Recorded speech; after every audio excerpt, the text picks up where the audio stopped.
Hey, what's up guys? JB here. So, final character coming in this week from the Nier collaboration. The palette swap of 2B, aka 2P, will be joining War of the Visions here this week. Now, 2P wasn't part of the original Nier Automata game, but she kind of became part of the universe through collaborations with other games. Of course, 2B's design is incredible, so I'm definitely a big fan of this inverse version here as well. And in a nice touch, that's actually going to be part of her element in the game as well. She's going to be coming into that Earth element. Now, I've definitely seen a lot of chatter about this unit. Spoiler alert, she is a good one. So let's dive into her kit today and see exactly why that is.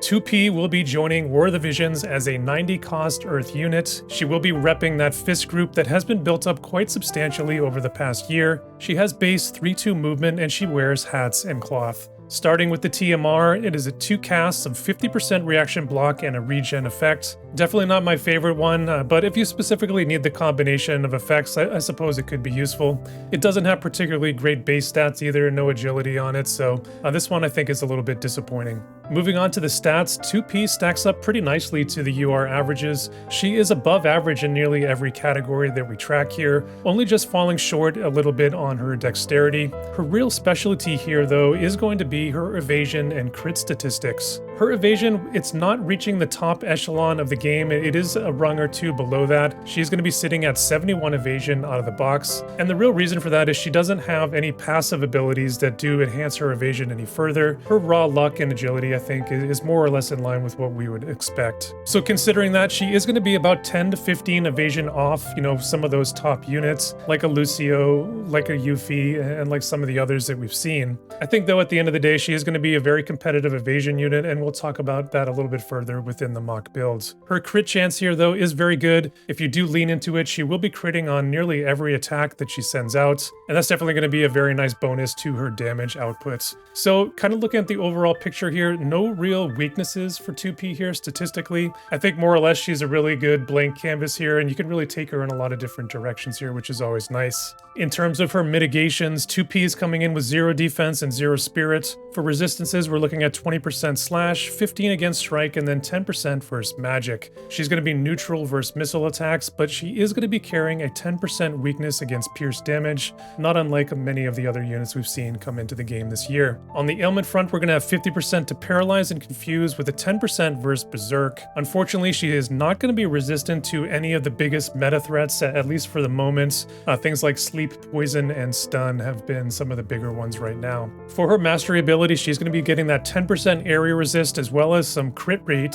So despite being an evasion archetype unit, she is going to be picking up a little bit of bulk here, which is definitely always welcome. If you do take her up to level 140, she's going to get 15% evasion, which was factored into that total that we just looked at above. She is going to be getting 10% strike res penetration and an upgrade on her job level 12 skill that we'll look at there in the skills overview. Now, we've slowly been seeing strike res penetration creeping into the game here over the last few months. Since the release of Alaya the Alabaster, 2P does also have a unique weapon that will be coming in with the event that will give her another 20%, which will get her up to 30% total, which is actually quite nice considering the levels of strike resistance that are now achievable in the game. Now, for her passive abilities, I would recommend these two here that I've highlighted. One is going to give her some attack and defense penetration, and a second one which is going to give her some additional survivability in the form of 15% area resist, as well as a auto heal back ability which will trigger at a 70% HP threshold. So this is a very interesting mix here for 2P. She definitely has the evasion there, but I think that she does have a very competitive bulk angle here as well that you could build into, and does kind of remind me a little bit of like a mini Perrine here with the area resist and heal back. Now 2P does have a couple of other nice passives that you could opt to use, including an agility passive that comes packaged with additional movement, so something that you may consider for certain situations and have her kind of rush into battle. For a counter ability like the other Nier units, 2P is coming in with her own version of Reflex. Hers does have an enhanced chance to proc of 20%, but it is limited to just 2 different damage types with slash or strike, so definitely not a fan of that one as much as I am the general Reflex, but it can be good, for countering those specific teams. Alright guys, let's move on and review her main skills and abilities. Her self buff is going to provide a 25 evasion, 25 crit, and a follow-up attack, and then a second reaction or counter ability, and those will all remain active for 3 turns. Now her follow-up attack does also dispel the protect status, which is quite nice, and then that second reaction here will retaliate with a non-elemental low damage strike attack anytime that she evades a physical type ability. Now 2P's party buff will give her a 50% 3-hit physical barrier, while also passing on several effects to both herself and her allies. 40% attack, a 30% reduction in AP consumption, and 20 defense. I actually really like this party buff. The reduction in AP consumption specifically is not something that we've really seen all that often. It is very unique. And the fact that she is able to pass that out to her teammates I think is super helpful and something that can really help out some other units that maybe don't have very good AP management innately. She is also picking up quite a bit of physical tankiness here with that barrier and defense as well. So there's definitely a lot of components to both of these buffs here that we looked at. Not something that we're used to seeing on all that many 90 cost units, but I think should serve 2P very well, whether you are going for that full evasion build or more of a physical bruiser route or maybe somewhere in between. Now looking at her attack skills here next, her low AP skill is a range 2, range height 1 with the standard low 121% mod. We do have a 25 lightning killer effect on the skill as well, which will come in pre-damage, and that should move it up to somewhere around a medium modifier when attacking that element. Definitely not the greatest or most exciting one that I've seen here, and especially tough I think to use with that very limited range. Her second skill here is going to be a range 3, range height 2, coming in with that medium 165% mod. Prior to the damage, it will give 2P a unique buff, making all of her attacks guaranteed to hit for the next 3 turns. Now after the damage, we do have one additional effect here, and that's going to be a general dispel. That dispel component I think is super nice. I do wish that it was coming in pre-damage, but this one at least effectively being a guaranteed hit skill does take away I think some of that concern there at least. We haven't really seen this type of active buff before in terms of guaranteeing hit for several turns. I think the closest thing we've seen is the original Salir, the lightning unit, kind of has something similar on one of her mastery upgrades in the past. So I do actually like this. I like the fact that she can reapply it. I think it's very good also in evasion mirror matches. So very, very nice skill here I think for 2P. Her third attack though I think is going to be her marquee ability. This one's going to be topping out at a range of 5 there in the 3x3 block area of effect, coming in with that medium 165% modifier. Now this one is a move to panel skill, meaning that she will shift forward here 2 squares and then punch forward in that block area of effect. Now this one does have a pre-damage and peril tied into it, which will reduce the area resistance of the enemies by 50% of their current total. And this will also increase her unit resist there on top of it by 25 post-damage. Now this one is a debuff that we have been seeing coming in very often as of late, coming in on almost all of the new units, and it's something that we saw kind of first released there with Helena the Black Rose. This is an incredible team enabler, not only for her element, but also her job group. You think of being able to set up a Bradley or a Perrine and their large area of effect attacks. I think both could be quite potent combinations.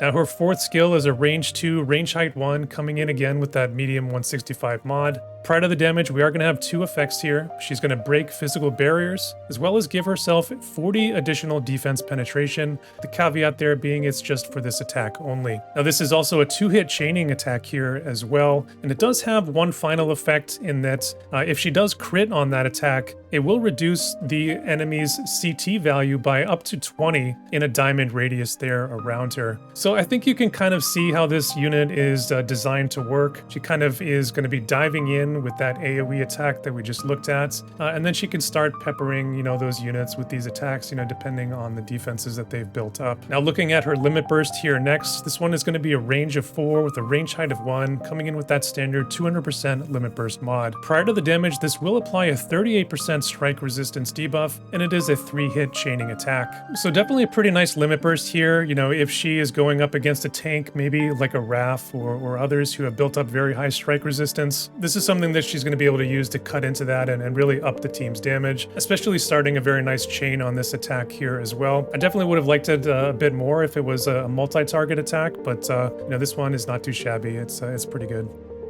All right, guys, let's quickly take a look at 2P's weapon group here. It's one that I know many of us are very familiar with at this point. The Fist group has probably been one of the most played with, multi-element teams of the past 6 to 9 months, and was really the first one to take off with the Elric brothers back, just after the 3rd anniversary. The Fist group was really the first one to have a full deck of cards to play with, and with the free raid card that's going to be coming in with this Nier event this week, it's now going to be getting up to 11 total cards. And not only that, it does have some of the better ones that have been released thus far. You think notably of that Elric Brothers VC with the agility and unit resist combination. Now, key partners for the Fist group thus far have been the Mace and the Knight groups, and they share 4 cards each at this point. So definitely pretty nice complementary pieces there that you could kind of shift in and shift out and sort of with your team building process. Now, the units here in this group, I think, are just as good as the card selection. We have 2 great 100 cost units here in Elia the Alabaster and Perrine,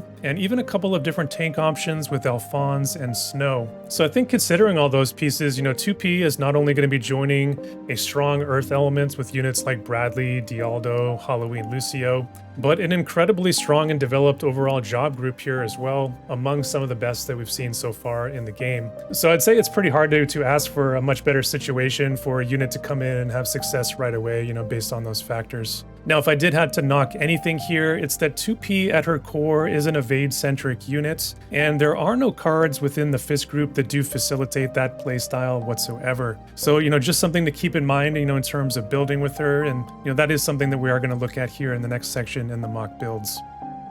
So speaking of mock builds, here we are, and once again I'm going to have 2 different builds here to share with you today. The first one here is going to be an Earth Evasion setup. Now, my personal preference generally with evade teams is to have a tank fronting it. It's definitely not always the case, but in general, I do like that playstyle. And mostly that is to avoid, them sort of getting deleted right away with a holy or some other guaranteed hit attack. Because as we did see within that skills overview, no guaranteed hit nullification for 2B, so she will be wary of those attacks. Now, with that said, we are going to be pairing 2P here with Halloween Lucio, and we're going to have Dialdo here up in front. Of course, you could throw Bradley into the mix here as well. I think he's definitely another great partner for 2P. Now, for equipment in the build, we are going to be using that Fist weapon that I referenced earlier. It does have that 20% strike res penetration on it, and it does have some unique evasion effects thrown in there as well, including an effect on crit, which gives her an additional 10 evasion, which is very nice. Now, we will be pairing that Fist with the Winter's Clothes. It is the highest evasion cloth piece in the game, and then we're going to throw in an evasion-centric TMR for some agility and evasion. For an Esper, we are going to be going with Dark Odin, not only for the high evasion board nose, but the human killer there will be excellent at amplifying her follow-up attack. And on that note, we have emphasized human killer within the card setup as well. Earth is able to do that actually very easily with their cards. That effect is not only on the Titan card, but also on the Dark Siren card. Now, other than that, though, I think this is a pretty standard Earth evasion setup. We're going to have that agility, luck, and evasion, both in the primary and secondary slots. For Trust Stones, we're going to be going with luck and agility here. The evasion set can generally give you a couple of more points of raw evasion. Personally, though, I do always prefer the luck set even despite of that, just for the other secondary benefits that luck does give you, like crit evasion and accuracy. Now, on that luck set, particularly for evade units, I do like to protect them against the various status ailments out there. Sleep, disable, stop. If any of those hit you, you're no longer actually able to evade attacks at that point. So those are the top 3 that I generally do like to go for with evade units. Now, you can see here in the stats that her raw evasion is getting up to a 329% total evade rates. So definitely not quite as high as a Lucio or a Yuffie, but it's definitely not too far off at all. So I do think this is a very solid and competitive evasion build, and she's not going to be easy to hit by any means. All right, so let's move on to the second build here, and this one is going to be a mix of water and earth, and we're going to be bringing in some job-based cards here as well. Now, we did just have A2 released into the game here last week, a highly accurate physical attacker. So the general concept here is to pair 2B with Summer Glaciella and that physical damage reduction that she does pass on to the team. And then as a third unit, we are going to be bringing in Perrine here as well, that area resist debuff that 2P is bringing to the team. I think think is going to help her vortex kick really pop off. Now the loadout here in this build is actually identical to the last one in terms of the equipment, the Esper, and the Trust Stones. Really the only thing that I've changed is the card setup here, and what I've done here is I've traded out some of that evasion for considerably more bulk and area resistance, as well as some additional offensive power as well. So she is still going to be, you know, pretty evasive in this build, and certainly the tanks that are being used out there, she's going to be able to dodge them quite easily. Now all 3 units here being used in this build do have the ability to self-auto heal, so the idea here is that the healing, the aura, the bulkiness, that's going to help us win over some of those highly accurate physical teams that, you know, we may be seeing here in the short future. Now for cards here in the builds, you know, not all of these cards are actually going to be touching on Glaciella. We are going to be actually emphasizing the strike units and their offensive and defensive potential even more. That's perfectly fine though. You know, Glaciella, she doesn't really need a lot of card support to be able to do what she needs to do, so I think that's perfectly fine. Now over in the stats, you can see that 49% area resist here in this build for 2P. Not too shabby at all. The unit resist, I think, certainly, you know, could be a little bit better, but remember that she does have that active buff that comes in on one of her attack abilities that should help boost that up to a more competitive level. Now, one of the more popular combinations thus far over in JP has been an all-out strike builds, you know, where you would actually trade out Summer Glaciella here for Alaya the Alabaster and kind of go for that true offensive, you know, powerhouse potential. So I certainly think that that could be a pretty nice team there as well, you know, especially maybe considering some of the map bonuses that we're looking at seeing in Guild War this month. And I definitely think that could be a, you know, a pretty frustrating team to face, especially when you think about both Alaya and 2P both being able to knock into your CT bar, which could be quite stifling. So what is my verdict today on 2P? Starting with the positives, 2P is going to be a very competent and competitive evasion unit. Although she isn't topping the charts in that evasion statistic, if you do focus on it, I think that she does have enough there to make a big impact, particularly because of the overall lack of accuracy of many of the recent meta units. This is not an evasion one trick though by any means. Compared to many other evasion units out there, she does have a relatively good amount of bulk built in naturally to her kit, combining strong area resist, a self-barrier, a unit resist buff, and that auto healback ability as well, meaning that she's not going to be able to be taken down very easily. 2P is also an excellent team enabler, providing multiple imperils, a general dispel and barrier break for your team, all the while being very disruptive in her attack style and that she's able to rush and jump right in and start attacking you very quickly. On the more negative side, like many recent units, 2P does have a large weakness against pierce damage, so she will need to be wary of units like Glaciella, Eld, and now even the Wind Veritas.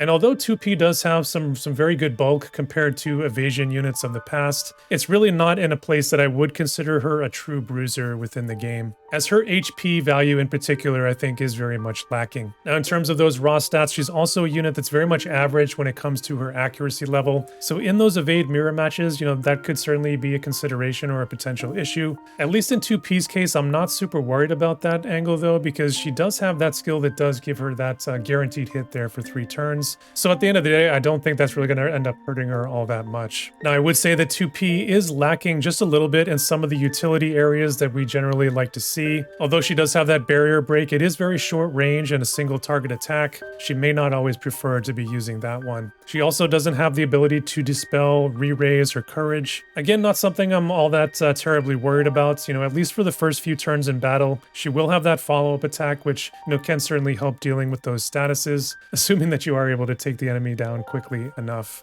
So to be honest, guys, I think I really am reaching a bit here when it comes to major flaws for this unit. I think as a 90 cost, you know, she is going to have very nice value here moving forward, so long as accuracy does remain an issue for those top units that are being used in the meta. As we said, 2P is going to be coming into a very established Fist group, but I do think that she is coming in with enough unique skills and abilities that she does offer a new dimension and dynamic for that team, and I think instantly becomes one of the best options within that job group, which is actually saying quite a lot. So there it is, guys. That is my review today on 2P. As much as I can knock Gumi for the mediocre job that they did at reviving the old units from the Nier collaboration, I do think that they really have knocked it out of the park with these two new units in A2 and 2P, both of which I think will be very competitive within our meta for a good time going forward. And I do think because of the popularity of the Nier franchise, we will be seeing a lot of these units out there on the battlefield, and to be honest, I think that's going to be a good thing for the overall health of the game. The current Magic meta, I think, has started to become, just a bit stale and pretty stifling, I think, for some players out there. So overall, I'm pretty happy with this collaboration. I'm glad they finally decided to bring it back. Now let's just hope that Final Fantasy Tactics is next up on the list. Gumi, please. So that is going to be my take. I want to know what you guys think now. Are you going to be going for that Evasion play with 2P, or are you going to be slotting her into that Fist group as more of a bruiser? Let me know in the comments down below. And while you're down there, if you did enjoy the video today, give it a thumbs up for me. And if you like what I'm doing here on the channel, hit that subscribe button if you want to see more. We are getting so very close to that 3,000 mark, so it would be a huge personal milestone for me, and I do appreciate it. And that's really all that I have to say for today. So as always, stay safe out there, and I'll see you guys in the next one.